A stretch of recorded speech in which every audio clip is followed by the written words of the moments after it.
A childhood friend of mine and I'll call him James were out in the Vermont woods on a short camping trip. We were both pretty experienced campers, but it was James's first time visiting this particular spot. I'd been there many times before, so I felt very familiar with the area. We hiked for several hours with our packs until we reached a small clearing in the trees, where we decided to set up camp. I think it was around 5 o'clock when we arrived. Once everything was set up, we got a good campfire going, cooked some food, cracked open a few beers, and sat around talking while the sun slowly went down. It was relaxed and peaceful. Just a really nice night, about 3 hours after dark though. We both heard something that sounded like movement just outside the edge of our campsite, somewhere beyond where the firelight reached into the trees. We looked around but didn't see anything, and after that, there were no more sounds for the rest of the night. We figured it was probably just a small animal moving through and thought nothing of it. Honestly, if that had been the end of it, I never would have remembered it or given it another thought. That's how unimportant it felt at the time.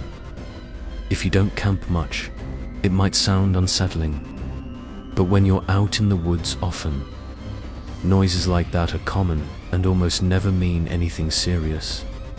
After finishing our drinks and getting tired, we decided to turn in for the night. We put out the fire, climbed into our tents, and fell asleep. The next morning, we were up early, since this campsite was special for a reason. Not far from camp, about half a mile through the woods, there was a very secluded, private pond. Most people didn't even know it existed because the trail didn't lead directly to it. It was a beautiful spot with a small waterfall and a narrow river flowing through it. We spent most of the morning there, probably 2 or 3 hours, just enjoying it. Eventually, we headed back to camp to make some food and relax.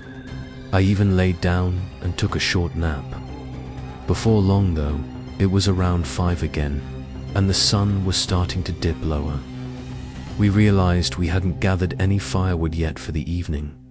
We'd already used most of the dry sticks around camp the night before, so I had to wander a bit farther out to find enough wood.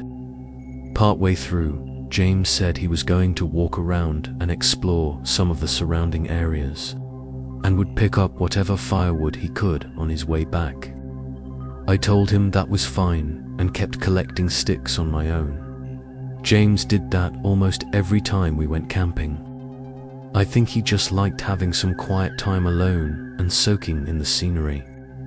After a while, I had gathered a decent pile of firewood and went back to camp, sitting around and killing time while I waited for him to return so I could start the fire as the sun kept sinking lower.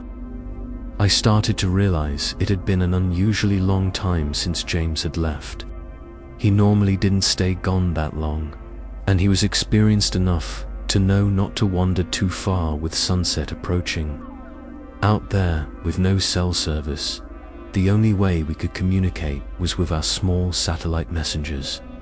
We kept them on us at all times in small waste packs, along with bear spray and other essentials. They were mostly meant for emergencies, but situations like this were another reason we carried them. I pulled mine out to message him, but noticed he had already sent me something a few minutes earlier. James said he'd gotten a bit turned around, but it ended up back at the pond. I messaged him back and told him to stay right there and that I would hurry over to guide him back. When someone gets lost, it's always safer to stay put instead of moving around and making things worse. And both of us understood that. Since I knew the area well, I immediately headed toward the pond.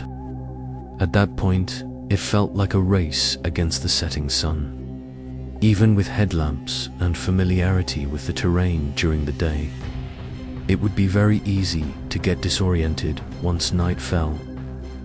I was about halfway to the pond, maybe only 4 or 5 minutes away, when another message came through. I reached into my pack and checked it, expecting him to ask where I was or let me know he was waiting. Instead, the message from James just said, "I see you." I froze. I wasn't anywhere near the pond yet, so I had no idea what he meant. I stopped walking and scanned the area, completely confused, but I didn't see him anywhere. I messaged back, telling him I wasn't there yet and that I couldn't see him. Feeling uneasy, I picked up my pace and started moving faster, almost running toward the pond. I reached it quickly and stopped at the tree line just before the water. James wasn't there. From where I stood, I had a clear view of the trees surrounding the pond, and he was nowhere in sight. My stomach dropped, and I pulled out the messenger again. The last message I'd sent, saying I didn't see him, still hadn't been opened. I called his name out loud, and my voice echoed back through the woods. By then, the sun was almost completely gone, and the forest felt darker and quieter. I wondered if maybe he'd started heading back on his own, somehow remembering the way. I didn't know why he would do that, but I couldn't think of anywhere else he might be. With daylight nearly gone, I knew the safest thing for me to do was to head back to camp and figure it out from there. I hadn't started the fire yet, and if I waited much longer, I wouldn't be able to find the campsite at all in the dark. I turned around and started walking, feeling increasingly uneasy as the trees closed in and the woods grew darker with every step. That last message, "See you," kept replaying in my mind. It was almost completely dark when I was just a minute or so away from the clearing. But then I noticed something ahead. There was a flickering orange light coming from where our campsite was. As I got closer, I could tell the campfire was lit, and someone was standing next to it. I moved toward the clearing, a rush of relief washing over me as I assumed James had made it back safely. But as I got closer, the person suddenly turned toward me and then bolted away from the fire, running out of the campsite and into the woods. My heart started pounding as I rushed forward, confused and terrified. That wasn't James.